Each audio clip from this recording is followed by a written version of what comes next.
시편 65편 1절에서 13절 말씀 우리 함께 봉독하겠습니다. 하나님이여, 찬송이 시온에서 주를 기다리오며 사람이 서원을 주께 이행하리이다. 기도를 들으시는 주여, 모든 육체가 주께 나아오리이다. 죄악이 나를 이겼사오니 우리의 허물을 주께서 사하시리이다. 주께서 택하시고 가까이 오게 하사 주의 뜰에 살게 하신 사람은 복이 있나이다. 우리가 주의 집 곧 주의 성전의 아름다움으로 만족하리이다.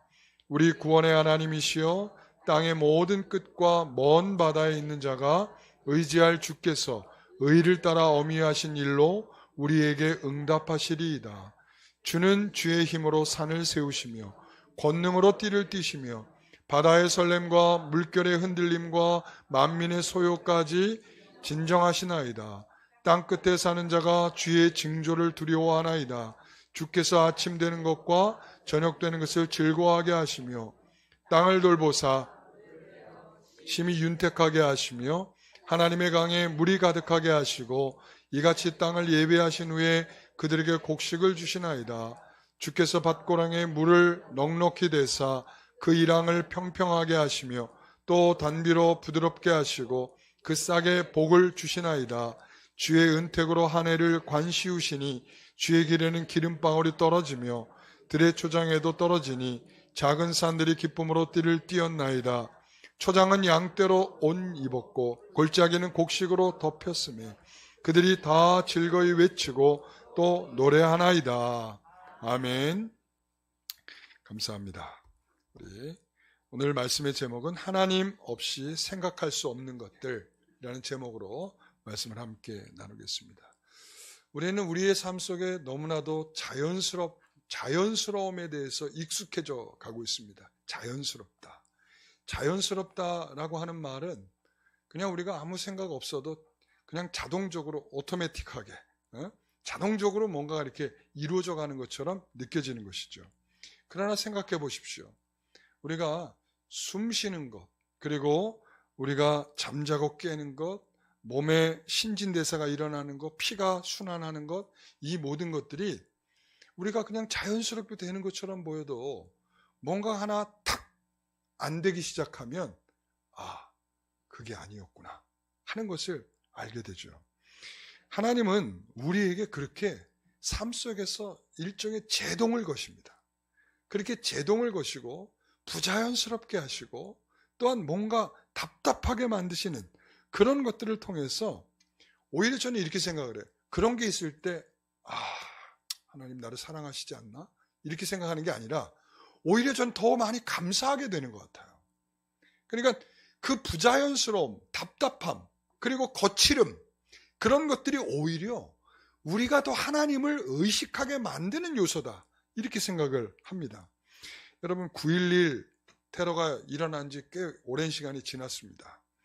그때 비행기가 87층을 갖다 강타했습니다. 제가 기억하기로는 그런데.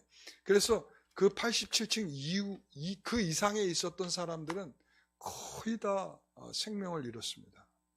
근데 한 사람이 이제 이런 이야기를 합니다. 자기가 그날 연수가 있었던 거야. 그래서 그 건물에 올라가지 않고 다른 데 연수에 참여를 했던 거죠. 그리고는 그날 그 소식을 듣고는 깜짝 놀란 거죠. 그리고 그 다음날 임시 사무실이 이제 그 근처에, 그 폭삭 주저앉은데 그 근처에 이제 임시 사무실을 이렇게 개소가 됐어요. 그래가지고 자기도 이제 임시 사무실로 이렇게 나갔는데, 그리고는 살아남은 사람들을 만났을 거 아니에요? 그러면서 살아남은 사람들이 서로 만나면서 그동안은 맨날 아침에 인사는 굿모닝 하고서 이렇게 인사를 했다면, 그날은 사람들이 그 정도의 인사가 아닌 거야. 막 그냥 서로 부둥켜 안고 서로 만지고 얼굴을 비비고 난리가 난 거죠. 왜 그러겠어요? 그렇지. 그러면서 한 말이 살아있어서 고맙다. 이렇게 살아있어서 고맙다. 그렇게 표현한 거죠.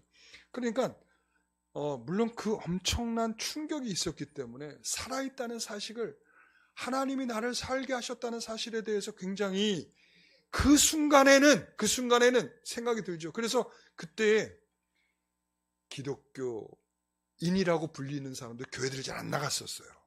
근데 그 9.11 사고가 딱 일어나고는 사람들이 교회에 상당히 많이 출석을 했다는 거야. 뭐 잠깐이긴 하지만. 왜 그러겠어요?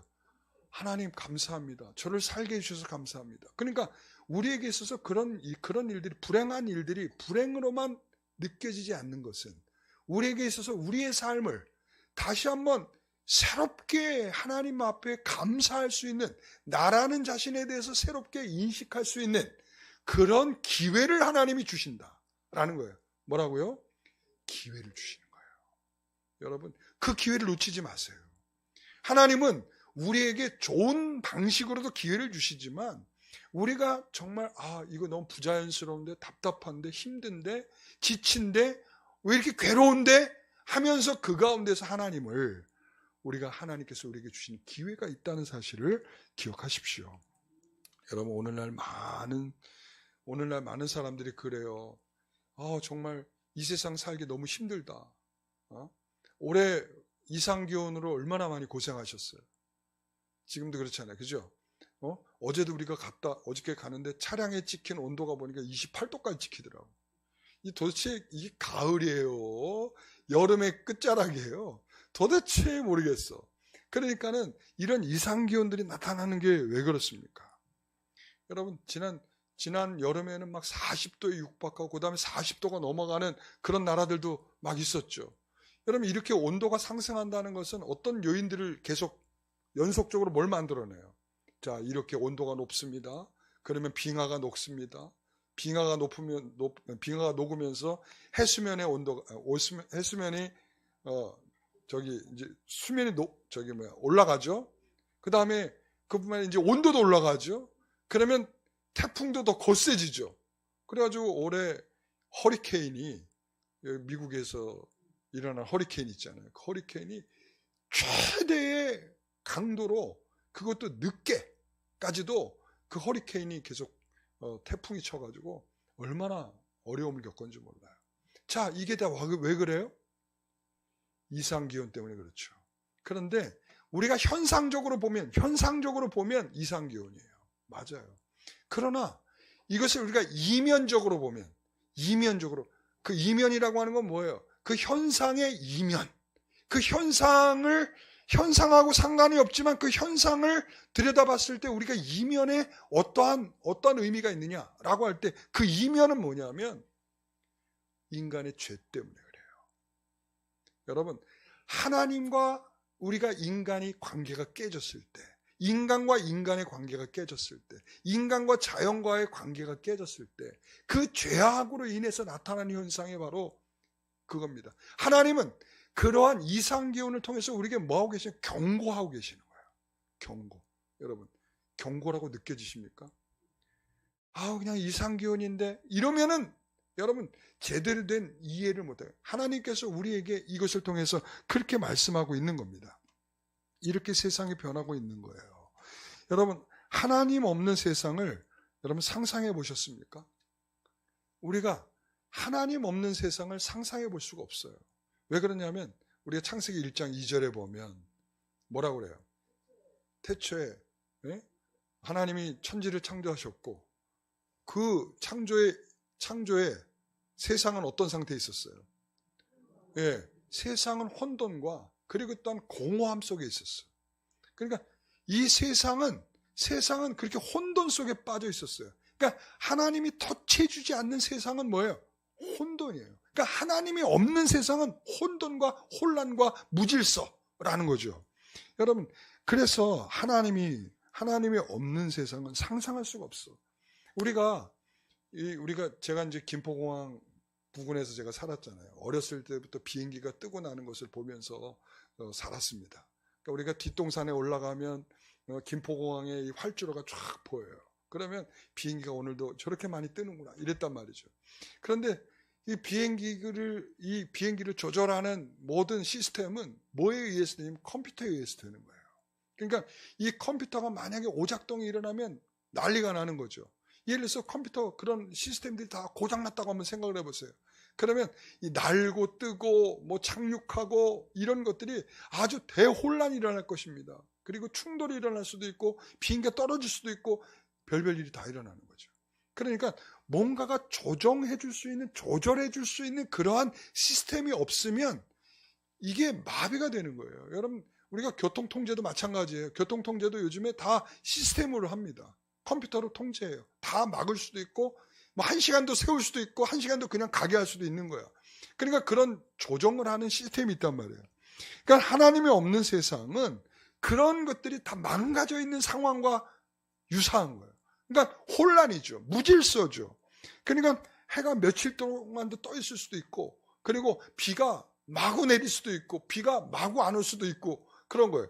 그러니까 이러한 것들을 통해서 우리는 이 무질서 통해서 우리는 이것을 알게 하는 것, 일반은총이에요. 그러니까 일반은총은 우리가 하나님에 의해서 세상이 조화롭게 움직이고 있다라고 하는 것을 알게 하는 것이죠. 하나님은 세상을 뭐한다? 통제하신다. 조절하신다. 그래서 하나님께 주관하시는 세상은, 주관하시지 않는 세상은 상상할 수가 없는 거예요. 그러므로 우리의 삶의 모든 것은 하나님의 선물이다. 하나님이 우리에게 그냥 주시는 법이 없어요. 다 그냥 우리가 자연스럽게 얻은 게 없어. 우린 다 모든 것이 하나님의 선물로 받은 것이다. 그게 일반은총인 거예요. 사랑하는 성도 여러분, 우리는 모두 하나님의 선물을 받았어요. 그래서 이 시편 65편은 우리에게 그런 정신을 일깨워주는 본문이에요. 그래서 이스라엘 백성들이 절기 때, 특히 감사의 절기 때 이런 시편을 노래하면서 하나님께서 우리에게 베푸시는 은혜가 얼마나 큰가, 하나님의 다스림이 얼마나 큰가, 하나님이 우리에게 주시는 풍요가 얼마나 큰가, 이런 것들을 깨달으면서 하나님께 찬양했단 말이죠. 그러니까 그것을 혹시나 잊거나 망각한 사람들에게 다시 한번 일깨워서, 자, 하나님의 은혜 없으면 너희들은 아무것도 아니야. 그리고 너희들이 하나님께서 너희들을 다스리지 아니하면 너희들은 아무것도 아니야. 너 하나님이 주시는 풍요가 없다면 너희들은 아무것도 아니야 라고 하는 사실을 인식하게 하는 찬송의 시였다라는 것이죠. 자, 그래서 우리는 하나님 없이 생각할 수 없는 것들을 좀 더 구체적으로 살펴보겠습니다. 첫 번째는 은혜입니다. 은혜. 자, 1절에서 4절까지 말씀을 함께 읽어봅니다. 하나님이여, 찬송이 시온에서 주를 기다리오며 사람이 서원을 주께 이행하리이다. 기도를 들으시는 주여, 모든 육체가 주께 나아오리이다. 죄악이 나를 이겼사오니 우리의 허물을 주께서 사하시리이다. 주께서 택하시고 가까이 오게 하사 주의 뜰에 살게 하신 사람은 복이 있나이다. 우리가 주의 집 곧 주의 성전의 아름다움으로 만족하리이다. 아멘. 여기에서 주요한 단어들은 뭐냐면 찬송, 기도, 서원, 택하심, 하나님과의 교제, 이겁니다. 여러분, 여기서 보면 찬송이라고 하는 것은 하나님을 찬양하기 위해서 지금 성전에 성도들이 모여있는 형태를 말합니다. 그런데 그들은 침묵을 하면서, 침묵한다는 게 뭐냐면 기다리는 거예요. 뭘 기다려요? 우리가 언제 찬양을 해야 되나? 근데 그 찬양을 기다림이 마음에서 우러나와서 그 노래를 하고 싶어하는 그런 마음이죠. 우리 찬양대와 같은 마음일 것 같아요. 찬양대 어때요?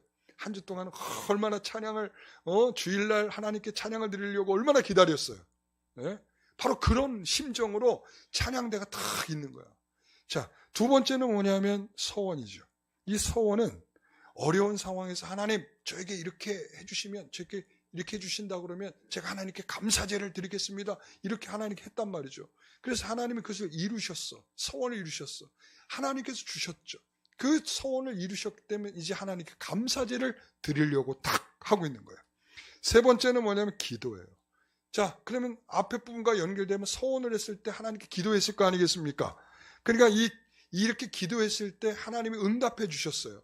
이 응답 속에 보면 하나님은 그들에게 사소한 것까지도 응답해 주시는 하나님의 그런 하나님을 바라보는 하나님의 백성을 지금 이야기할 수 있는 거죠. 이 사죄라고 하는 건 뭐예요? 용서해 준다는 말씀이죠. 이스라엘이 하나님의 구원과 복을 받고 성전에 나와 하나님을 찬양하게 된 것은 하나님께서 용서해 주신 사죄의 은총이 있기 때문에 가능한 거 아니겠습니까? 인간은 스스로가 자기의 죄를 해결할 수 있는 사람들은 없어요. 그러니까 여기에서 이 시인도 그렇게 말하는 거, 나는 이 죄 때문에 압박을 받고 있어요. 압박을. 이 압박을 받고 있는데 이 압박은 뭐냐면 이게 내가 이렇게 하면 죄를 짓는 거 아닌가라고 죄의식 속에 빠져 있는 거야. 그러니까 무엇을 해서 잘못을 했다 이것보다 죄의식 속에 빠져 있는 거죠. 자, 그럴 때 하나님께서는 그런 죄인의 기도를 들으시고 용서하여 주신다. 이런 말을 하는 거죠. 택하심은 하나님은 성도를 만민 중에 특별히 자신의 영적인 자녀들을 구별하셔서 하나님의 주권적으로 이 사람을 택하시는 거죠. 하나님은 그들이 자신에게 가까이 나오게 하셔서 영적인 교제를 하게 하신단 말이에요. 하나님의 은혜를 받은 사람이 하나님과 영적인 교제를 하는 특권과 축복을 누리게 되는 것입니다. 그래서 주의 뜰에 들어오는 자. 그죠? 그리고 하나님께서 택하신 자만이 나올 수 있는 거예요. 그러니까 여기에서 제사장과 레위인을 가리키는 것이 아닙니다. 주의 뜰에 있는 자가 어떤 사람이겠습니까? 은혜를 사모하는 모든 자. 그러니까 다시 말하면 하나님께서 통로를 여셨어요. 통로를 여셨어. 그 통로를 열어주시니까 그 통로로 하나님을 찾아 나온 그 사람들에게 하나님은 뭐라고 말해요? 복이 있다. 이렇게 말하는 거예요. 본인께서 다 만들어주시고도. 그러니까 그것을 찾아 나올 수 있도록 그 마음이 있고 그 생각이 있고 발걸음이 있고 그런 의식을 갖고 나오는 그 사람에게 뭐가 있다? 복이 있다. 이렇게 말하는 거예요. 여러분 그랬어요. 이런 영적인 교제, 하나님의 택하심을 받고 성전에 나와서 예배하는 자는 뭐라고 말하는 성전의 아름다운 것으로 하나님께서 복이 있게 하셨다. 이렇게 말하고 있어요. 이 성전의 좋은 것이죠. 이 성전의 좋은 것이라고 하는 것은 뭐냐면 하나님께서 성전에 임하시죠. 임하셨을 때 그들이 얻을 수 있는 좋은 것들. 다시 말하면 시편 36편 8절에 보면 이렇게 말하죠. 그들이 주의 집에 있는 살찐 것으로 풍족할 것이라. 주께서 주의 복락의 강물을 마시게 하리라. 아멘. 하나님께서 베푸시는 것을 인식할 때 하나님께서 주시는 모든 것, 성전에 갔어요. 성전에 갔더니 거기에서 음식을 나눠요. 아, 복이 있다. 그리고 거기에서 죄를 속하기 위해서 제사를 드렸어요. 그랬더니 하나님께서 용서해 주시는 선포가 있는, 네 죄를 사하노라 하고 그 은혜가 우리에게 베풀어지는 거죠. 그럴 때 얼마나 하나님의 은혜가 귀하고 감사한 것인가. 여러분, 하나님께 베푸신 것을 인식할 때 풍요로움이 있는 거예요. 하나님께 지금 우리에게 그런 은혜를 주고 계시다라고 할 때 그것을 받아 누릴 수 있는 것입니다. 그것이 은혜인 줄 알아야 진정한 은혜가 되는 것입니다. 여러분, 오늘 성전에, 오늘 여기에서 지금 좀 전에 찬송, 기도, 서원, 택하심, 이 모든 그 다음에 영적인 교제, 이 모든 것들은 말이죠, 성전에서 이루어지고 있는 거야. 그러니까 지금 성전에서, 그러니까 이 성전에서 이루어지고 있는 것이, 여러분, 우리가 그렇잖아요. 교회에 왔을 때도 모든 사람이 다 똑같은 은혜를 받는 게 아니에요.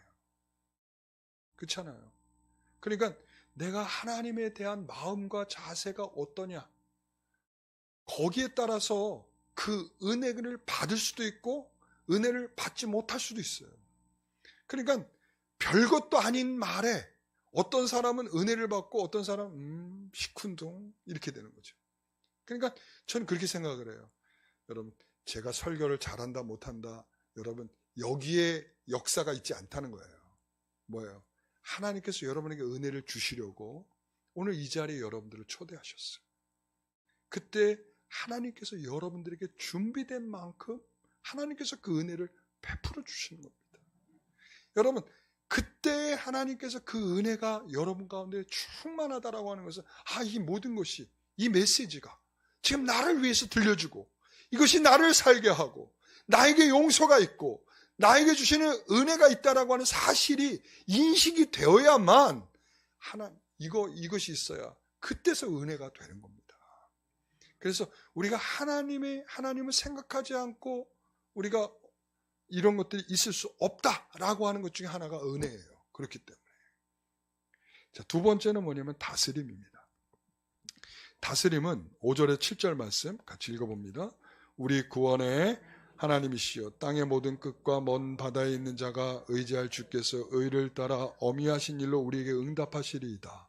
주는 주의 힘으로 산을 세우시며 권능으로 띠를 띠시며 바다의 설렘과 물결의 흔들림과 만민의 소요까지 진정하시니이다. 아멘. 여러분, 이게 지금 무슨 내용을 말하겠어요? 하나님은 능력의 하나님이시다. 이 말을 하고 싶은 거겠죠. 하나님은 자기 백성을 향해서 은혜로우실 뿐만 아니라 자기 백성이 땅끝에 거한다 할지라도 그들을 능히 구원하실 수 있는 전능하신 하나님이다 라는 말이에요. 하나님의 손에 미치지 않는 사람들은 없습니다. 여러분, 아무리 강팍한 사람이라 할지라도 하나님께서 그를 택하셨다면 하나님은 반드시 그 사람의 마음을 움직이셔서 하나님께서 그를 일깨워내시는 그런 전능하신 하나님이란 말씀이죠. 또한 하나님은 이스라엘의 하나님뿐만 아니라 온 우주의 하나님이라는 사실을 말씀하고 있어요. 그리고 또한 그 온 우주를 통치하며 다스리는 하나님이시다. 왜 그렇습니까? 하나님은 힘과 권능으로 이 세상을 만드셨을 뿐만 아니라 만드시고 이 세상을 그렇죠. 다스리며 질서 있게 하시고 조절하시고 조종하시는 그러한 능력이 하나님께 있다는 거예요. 여러분, 하나님을 알지 못했던 아리스토텔레스라는 사람도 그런 말을 했어요. 뭐라고 얘기했냐면, 철학자 아시죠? 예. 아리스토텔레스가 그랬어요. 신은 이런 게 신이야. 자신은 움직이지 않고. 그래서 자신을 부동의 원동자 이렇게 얘기를 해요. 부동의 원동자. 그러니까 자신은 움직이지 않고 세상을 움직이는 자가 신이다. 이렇게 말하고 있어요. 성경적이죠. 굉장히 성경적이에요. 그래서 이 우주가 질서 있게 돌아가는 것은 태양을 중심으로 해서 그 위성들이 이렇게 질서 있게 돌아가는 것은 뭐 때문이다? 하나님께서 하시는 조화와 질서다. 이렇게 말을 하는 거죠. 여러분, 아리스토텔레스 철학자들도 알았던 것 중에 하나가 뭐냐면 바로 그거예요. 그 하나님이라고 하는 분은 바로 그런 거죠. 이 세상을 조절하시고 질서 있게 하고 조화롭게 만드시고 조종하시는 하나님이다. 그러므로 그 하나님께 여러분 그분의 통치를 인정할 때 우리가 그분께 뭐 하게 돼요? 기도하게 되는 거죠. 여러분 그렇습니다. 이 시편 74편 13절에 13절 15절 같이 읽어봅니다. 주께서 주의 능력으로 바다를 나누시고 물 가운데 용들의 머리를 깨뜨리셨으며 주께서 바위를 쪼개어 큰 물을 내시며 주께서 늘 흐르는 강들을 마르게 하셨나이다. 아멘. 우리가 하나님께서 먼저 이런 역사를 우리에게 베푸시죠. 그러면서 내가 이 세상의 왕이다.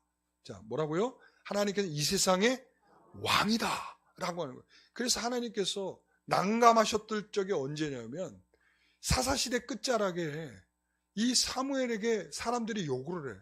우리에게 왕을 세워주세요. 우리가 왕이 없어 도통 질서가 안 생깁니다. 이랬단 말이에요. 여러분 하나님 얼마나 난감하시. 내가 왕인데. 그러니까 내가 왕인데 왕을 달라는 거야. 그러니까 내가 너희들에게 원하니까 주기는 준다마는 너희가 내가 왕이라는 사실을 너희들 이 왕을 통해서 하나님이 왕이라는 사실을 너희들이 알아야 돼 라는 측면에서 왕을 주시는 거야. 그러니까 여러분 이 왕이라고 하는 것은 하나님이 왕이라고 하는 것은 이렇게 표현해 준 거예요. 자, 내가 주의 능력으로 바다를 나눴다. 바다를 나눴다. 너희들이 지금 걸어가야 되는데 홍해가 앞을 막고 있어. 그러니까 그 홍해를 쫙 갈랐어. 그게 나야. 그리고 또한 물 가운데 용들의 머리를 깨뜨셨다. 이 용들의 머리는 애굽의 군사를 얘기하는 거죠. 애굽의 군사가 뒤쫓아왔어요. 근데 그들을 이스라엘 백성들이 다 건너가고 난 다음에 그들을 물로 싹 수장을 시켜버리셨죠. 자, 너희들이 뒤를 쫓아오는 그들을 물리친 게 바로 나야 라고 말씀하고 있는 거죠. 그것뿐만이니까 주께서 바위를 쪼개 큰 물을 내셨다 이렇게 말하고 있어요. 그건 뭐예요? 하나님께서 호렙산에서 바위를 치셔가지고 그들에게 물을 내. 물이 없어서 목말라 죽게 할 것입니까 하나님? 이라고 할 때 그렇게 원망하는 그들을 향해서 하나님께서 그들에게 물을 주셨어요. 또한 요단물을 마르게 하셔서, 우리가 지금 여호수아서 하고 있잖아요, 그죠? 그러니까 요단물을 마르게 하셔서 하나님께서 그들을 건너가게 하셨다. 다시 말하면 이거는 이런 기적적인 일이 일어나게 하시는 하나님이다라고 말하는 것보다 하나님께서 너희들의 삶을 통치하며 너희들이 없는 길을 만들어 가시며 너희들이 먹고 마셔야 할 것을 책임져 주시며 너희들의 인생의 적들을 내가 대신 대적해 주는 그런 하나님이다 라고 하는 것을 말씀해 주고 있는 것이죠. 여러분, 하나님이 그렇게 우리를 왕으로서 통치하며 다스리고 계시는 하나님이심을 말씀하고 있는 것입니다. 자, 그 다음에 16절 17절을 보세요. 낮도 주의 것이요 밤도 주의 것이라 주께서 빛과 해를 마련하셨으며 주께서 땅의 경계를 정하시며 주께서 여름과 겨울을 만드셨나이다. 여러분, 이제 여기에서 뭐라고 얘기하시냐면 낮도 밤도 빛도 해도 그리고 땅의 경계도 여름과 겨울도, 이건 뭐냐면 하나님께서 시간과 계절과 해와 달과 별들을 다 뭐하고 계신다? 주관하고 계시다, 이런 말이죠. 여러분, 시간이 흐르는 거 그냥 흐르는 거 아닙니다. 하나님께서 그 계절의 흐름을 주고 시간의 흐름을 주고 해를 뜨게 하고 해를 지게 하고 하나님이 이런 것들을 통해서 우리에게 시간적인 변화들을 계속 주고 계시는 겁니다. 그러므로 하나님께서 인간의 역사의 수레바퀴를 움직이고 계시는 분이다 라는 말이에요. 우리 인생의 수레바퀴를 우리 하나님께서 주관하고 계신다라는 거죠. 하나님이 통치하고 다스린다 라는 거죠. 우리 참새 2마리가 한 아스리온에 팔리는 것도 하나님의 허락이 없으면 안 된다 이거죠. 여러분, 들의 백합화와 공중의 새도 하나님께서 먹이신다고 입히신다고 하셨잖아요. 그런데 내일 아궁이에 던져질 들풀도 하나님께서 이렇게 입히시거든 하물며 너희일까 보냐라는 거죠. 여러분, 그러니까 우리의 인생이 아궁이에 던져질 들풀에게도 하나님이 그렇게 간섭하셔가지고 그것을 다 일일이 하나님이 책임지고 입히고 아름답게 하시고 사람들이 볼 때도 저렇게 이쁜 것이 어디 있냐 할 정도인데, 여러분, 하물며 너희일까 보냐 이거죠. 할렐루야. 예. 우리가 오늘 살고 있는 이 시간을 자각하고 있다면, 내가 지금 살고 있다라는 것을 깨닫고 있다면, 여러분, 하나님께 감사하시기 바랍니다. 감사하셔야 돼요. 그러니까 내가 하나님이 나에게 시간을 지금 허락해 주셨기 때문에 내가 지금 살고 있고, 하나님이 나에게 좀 더 할 수 있는 여력과 힘을 주고 있기 때문에 내가 모든 일들을 감당하면서 살고 있다, 이런 말이죠. 그러니까 우리가 지금 그것을 자각한다면, 하나님의 통치와 다스림을 자각한다면 하나님께 감사할 수 있는 것입니다. 여러분, 그래요. 우리 하나님께는 생살여탈권이 있습니다. 하나님, 우리가 죽고 사는 문제를 하나님이 쥐고 계시는 겁니다. 내가 건강을 지킨다고 해서 건강이 지켜지는 게 아닙니다. 내가 살고자 해서 사라지는 것이 아닙니다. 우리가 그것을 인식해야 됩니다. 그래서 하나님께서는 이렇게 애굽에서 10가지의 재앙을 내리실 때에도 너희들이 내가 참된 하나님이다라는 것을 너희들이 깨닫기를 바란다, 이런 마음인 거예요. 예수님께서 이 땅에 오셔가지고 바람을 잔잔케 하고 폭풍을 파도를 잔잔케 하신 이유가 뭡니까? 내가 너에게 신기술을 통해서 내가 특별한 능력을 보여서 너희들을 깜짝 놀라게 해줄 거야, 이런 게 아니라는 거예요. 내가 이 말 한마디로 바람을 잠잠케 하고 파도를 잔잔케 할 수 있는 창조주다 라는 사실을 말씀하고 있는 겁니다. 사랑하는 성도 여러분, 바로 우리 그것을 다윗이 알고 고백하고 있는 거예요. 8절에 같이 읽어봅니다. 땅끝에 사는 자가 주의 징조를 두려워하나이다. 주께서 아침 되는 것과 저녁 되는 것을 즐거워하게 하시며. 땅끝에 사는 자가 주의 징조를 두려워한다, 이렇게 말하고 있어요. 우리가 지금 여리고 성에 정탐 왔던 사람들이 그때 라합을 통해서 받았던 인상이 전 이거라고 봐요. 여호수아 2장 9절에 보면 이렇게 말하죠. 우리가 너희를 심히 두려워하고 이 땅 주민들이 다 너희 앞에서 간담이 녹았다. 이렇게 말하고 있죠.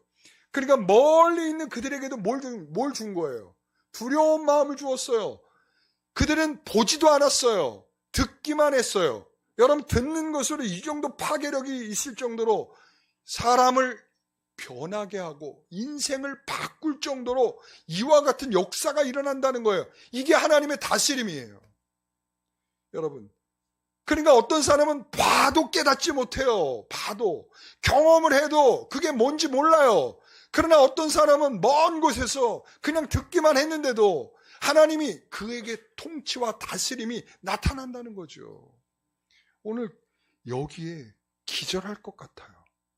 여러분, 이게 바로 주의 징조는 두려움을 불러일으키는 구원을 행하시는 역사입니다. 여러분, 그 역사는 때로는 이게 긍정적으로도 우리에게 올 수 있지만 부정적인 측면으로도 올 수 있단 말이에요. 그래서 우리가 지난번에 코로나를 지나면서 팬데믹 시대에 저는 참 안타까운 것 중에 하나가 뭐냐면 이 세상은 말이죠. 이 하나님과 성도들을 분리시키는 일을 했어요. 저는 오히려 이게 당연하지. 세상이 지금 이 코로나로 유행하고 전염병이 유행하는데 당연히 무슨 예배를 드려? 그냥 집에서 영상 예배 드리면 되지. 이렇게 하나님을 의식하지 못하도록 이것을 세상은 갈라놓았어요. 여러분, 이 코로나19가 두려움의 대상으로 하나님과 상관없는 것입니까? 아니죠. 제가 아까 뭐랬어요? 생살 여탈권이 누구에게 있다고요? 하나님께 있다. 우리가 죽고 사는 문제 하나님께 있다. 그러니까 코로나 이거 두려운 질병일 수 있죠. 전염병일 수 있죠. 그러나 거기에 대해서 그 죽고 사는 문제는 하나님께 있다라는 의식을 우리가 막 마음대로 모여서 기도하고 마음대로 모여서 찬양하고 이걸 하자는 게 아니라 우리가 그 순간에도 잊지 말아야 할 것은 죽고 사는 문제는 하나님께 있다라는 것. 통치와 다스림은 하나님께 있다라는 사실을 하나님께서 나타내시는 다스림의 영역이라는 사실을 우리가 기억하셔야 될 것입니다. 세 번째는 풍요로움입니다. 하나님 없이 생각할 수 없는 거. 자, 9절, 10절, 11절, 12절, 13절까지 같이 읽어봅니다. 땅을 넓어서 물을 대어 심히 윤택하게 하시며 하나님의 강에 물이 가득하게 하시고 이같이 땅을 예비하신 후에 그들에게 곡식을 주시나이다. 주께서 밭고랑에 물을 넉넉히 대사 그 이랑을 평평하게 하시며 또 담비로 부드럽게 하시고 그 싹에 복을 주시나이다. 주의 은택으로 한 해를 관시우시니 주의 길에는 기름방울이 떨어지며 들의 초장에도 떨어지니 작은 산들이 기쁨으로 띠를 띄었나이다. 초장은 양떼로 옷 입었고 골짜기는 곡식으로 덮였으며 그들이 다 즐거이 외치고 또 노래하나이다. 아멘. 여러분, 이 말씀을 한마디로 요약을 하면 한 문장으로 요약을 하면 하나님께서는 추수와 결실과 추수의 모든 과정을 하나님께서 주관하신다라는 말이죠. 여러분, 하나님은 어떻게 주관하시면 땅에 찾아오셔서라고, 이게 땅을 돌보사라고 하는 말은 땅에 찾아오셔서 돌보신다는 거예요. 어떻게 돌보실까요? 하나님께서는 하나님의 강에 물을 채워놓으시고, 그리고 하나님의 강에 물을 채워놓으신 다음에 밭 고랑에 물을 대서, 고랑은 뭐예요? 고랑은 이렇게 돼 있고 그 다음에 이랑은 이렇게 돼 있죠. 그러니까 그 고랑에다가 물을 채우시고 이랑을 부셔서 거기에다가 이 고랑에 있는 물을 이쪽으로 이랑 쪽으로 옮겨가게 하시고, 그리고 난 다음에 밭에 물을 풍족하게 대고 난 다음에 그 다음에 심어서 그 다음에 그것을 열매 맺도록 한다. 이런 거죠. 하나님 돌보시는 땅은 하나님의 강물로 기름지게 하는 거예요. 하나님의 강물로. 그것이 이스라엘 땅의 특징이기도 합니다. 이스라엘의 땅은 하나님께서 비를 주셔야만 농사를 지을 수 있는 땅이에요. 그래서 왜 그런가 하면 너희가 차지할 땅은 애굽 땅과 같지 않다 이랬어요. 애굽 땅. 애굽 땅은 어떤 땅이에요? 비가 오면 이 라일강의 물이 채워지고 그 라일강의 물을 채워지면 그 강물을 퍼다가 농사를 짓는 거예요. 그러니까 이게 기본적이죠. 그러나 이스라엘 땅은 그런 땅이 아니야. 비가 오면 그냥 땅 속으로 물이 쑥 흡수해버려. 왜 그러냐면 석회암층이기 때문에. 석회암. 아시죠? 그래서 이스라엘에 왜 저기 포도주를 마시느냐 하면 그 물 때문에 그런 거예요. 그래서 독일 같은 경우에도 맥주가 많이 발달했잖아요. 왜냐면 물 대신에 맥주를 마시는 거예요. 왜 그래요? 거기도 석회암층이 많기 때문에 그래요. 그러니까 석회암층이 많으면 물을 그냥 먹기가 어렵기 때문에 그렇단 말이죠. 그러니까 여기에서 그렇게 땅이 물을 흡수하는 땅인데 말이죠. 신명기 11장 12절에 여호와께서 돌보아 주시는 땅이라고 말씀하시는 것은 뭐냐면 그 땅이 하나님께서 돌봐주시기 때문에 너희 땅에 늦은 비와 이른 비로 그들에게 비를 주셔서 적당한 비를 주셔서 풍요롭게 하셔서 너희들의 곡식과 포도주와 기름을 얻을 것이고 그것으로 배부를 것이다. 그래 하나님이 너희 땅을 돌보신다는 생각을 만약에 너희들이 잊어버리면 어떻게 될까요? 자, 신명기 11장 17절 같이 읽어봅니다. 여호와께서 너희에게 진노하사 하늘을 닫아 비를 내리지 아니하며 땅이 소산을 내지 않게 하심으로 너희가 여호와께서 주신 아름다운 땅에 속히 멸망할까 하노라. 아멘. 여러분, 사람들은 부유하게 되면 자신의 능력을 과시하고 돈을 번다. 자꾸 이런 생각을 하게 돼 있어요. 그때 신자는 마음이 교만하여 내 하나님 여호와를 잊어버리게 될까를 염려하셔야 됩니다. 여러분, 몸이 약해질 때 우리는 뭐예요? 하나님, 제 몸을 강건함을 주십시오 하고 기도하잖아. 강건함을 받으면 그 다음엔 딴 생각을 해. 여러분 마찬가지예요. 물질도 마찬가지예요. 형편이 어려웠을 때 하나님 물질 좀 주세요 라고 기도했을 때 조금 넉넉해지면 그러면 그 다음엔 형편이 좋아지니까 그 모든 근원이 하나님께로부터 왔다는 생각을 그냥 잊어버려요. 그러니까 그 근원에 대한 문제를 자꾸 잊어버리니까 자기의 죄를 짓죠. 죄를 지니까 하나님 말씀을 지키지 않죠. 하나님 말씀 지키지 않으니까 하나님과 뭐 한다는 거예요? 하늘문을 닫아서 진노하셔서 하늘문을 닫고 그들에게 비를 주지 않는 거야. 그러면 그들이 어떻게 변하겠어요? 하나님 비 좀 주세요. 하나님 비 좀 주세요. 죽을 것 같아요. 목말라요. 이렇게 되는 거지. 그러니까 하나님이 그 땅은 하나님을 생각하도록 하는 땅이란 말이죠. 하나님을 기대하고 바라보게 하는 땅. 저는 오히려 있잖아요. 우리에게 좀 하나님이 그런 감각적으로 우리에게 그렇게 됐으면 좋겠어. 그러니까 하나님을 찾으면 하나님 막 우리 삶에 막 부어주시고, 그리고 하나님을 안 찾으면 다 뺏어가지고. 나는 차라리 그랬으면 좋겠다는 생각이 들어. 그러면은 다 확인이 되잖아. 하나님을 붙들고 사는 자, 하나님을 멀리하고 있는 사람 다 티가 나는 거죠. 다 티가 나죠. 근데 지금은 마치 하나님을 붙들지 않아도 마치 붙들고 있는 것처럼 스스로가 착각을 하고 막 이런 거죠. 여러분, 그래서 신명기 8장 17절 18절 그러나 내가 마음에 이르기를 내 능력과 내 손의 힘으로 내가 이 재물을 얻었다 말할 것이라. 내 하나님 여호와를 기억하라. 그가 내게 재물을 얻을 능력을 주셨습니다. 아멘. 여러분, 이 근원을 이해하실 줄 알아야 돼요. 우리가 추수감사, 우리가 농사 안 져요. 우리가 곡식 거둘 기회도 잘 없어요. 그럼 우리가 추수감사도 하면서 나는 별로 감사할 것도 없는데, 여러분 이러면 안 된다는 거예요. 우리의 마음속에 모든 근원은 하나님께로부터라는 생각을 하셔야 됩니다. 모든 근원, 모든 것이 하나님께로부터 우리에게 주어진 것이다는. 그래서 아까 제가 처음에 시작할 때 뭐라 그랬어요? 모든 것은 하나님께서 우리에게 주신 선물이다. 여러분 여러분 선물은 우리가 주는 사람의 은혜죠. 그잖아요? 주는 사람의 은혜란 말이에요. 근데 주는 사람이 선물을 딱 줬어. 포장을 딱 깠어. 이 포장을 딱 깠더니 별로 마음에 안 들어. 그래서 얼굴이 다 티가 나. 그러면 선물을 줬던 사람이 어떤 생각을 속으로 할까요? 괜히 줬다. 다음부터 얄짤없다. 그거죠. 저는 하나님에게도 그런 마음이 있을 거라고 봐요. 하나님이 내게 은혜를 주고 우리에게 여러 가지를 부어주시고 풍성함을 주셨는데 그걸 깨닫지 못하고 별 볼 일 없는데 시큰둥하게 하나님이 뭔가를 주시려고 해도 난 이제 얄짤없다. 니네들 얄짤없다. 이렇게 되실까봐 걱정이에요, 제가. 예. 여러분, 우리의 부유함의 원인은 내 실력과 내 조건에 있지 않다라는 것을 우리가 기억하셔야 됩니다. 그래서 이런 것들이 해마다 이 본문의 말씀에 따르면 해마다 반복해서 이런 은혜를 주시겠다는 거야. 이 은택을 주시겠다 이렇게 말해요. 이 은택은 뭐냐면 좋은 것들 이런 뜻이에요.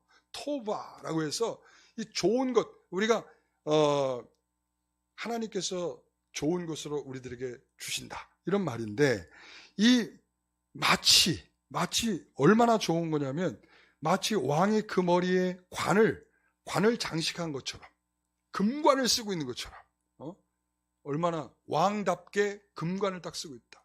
우리가 가을이 되면 우리 가을 들녘이 어떻습니까? 황금벌판이죠. 마치 그거를 연상하게 하는 거죠. 그러니까 얼마나 풍성하게 하나님이 주시는지, 하나님께서 매년마다 해마다 너희들에게 이렇게 주시겠다라고 말씀하고 있는 거예요. 그럴 때 여러분들 그걸 가지고 즐거워하고 기뻐하고 감사하고 감격하고 이래야 하나님이 그래, 그러면 내가 너에게 더 줘야겠다 이런 생각을 하시지 않겠어요? 근데 원래 자연스럽게 되는 거 아니야? 좋은 일기고 우리나라는 원래 땅이 좋아, 비옥해, 그러니까 당연히 자연스럽게 이루어지는 일이지, 이래버렸다가는 여러분 하나님께서 걷어가실 날이 오는 거예요. 여러분 그걸 아셔야 돼. 그래서 제가 이제 마지막으로가 좋은 거죠, 그죠? 마지막으로 한 교회를 소개하려고 합니다. 이 교회는 주일 오전 예배, 저녁 예배, 새벽 예배, 수요 예배, 금요 예배가 나오는 사람의 수가 다 동일해. 여러분, 예배에 나온다라고 하는 것은 아까도 얘기했지만 하나님의 은혜가 충만할 때 예배하러 나오고 싶어지는 거야. 여러분, 그건 누구도 부정할 수가 없어요. 예배하러 안 나오시는 분들 중에 상당수는 마음이 강팍해. 저는 그렇게 생각합니다. 그러니까 이 예배가 이렇게 됐다는 것은, 여러분 이 교회는 지상에서 이런 교회는 잘 없을 거예요. 이런 교회가 어디 있겠어요. 그렇죠? 근데 이 교회가 어디에 있는 게, 애양원에 있는 교회예요. 애양원. 아시잖아요. 여수에 있는 애양. 그 손양원 목사님이 목회하셨던 그 교회예요. 그런데 이 교회는 추수감사주일이 되면 그렇게 성도들이 감사가 넘친다는 거예요. 왜 감사가 넘치냐? 그러니까 얼마나 감사를 하는지, 그러니까 제가 얘기했잖아요. 주일 예배, 저녁 예배, 수요 예배, 금요 기도, 새벽 예배까지. 여러분 새벽 예배까지 이 사람들이 늘 기다리면서 예배하기를, 그런 감사와 감격이 넘치는 거죠. 그러니까 추수감사주일만 되면 하나님께 드리는 마음이 남다른 거야.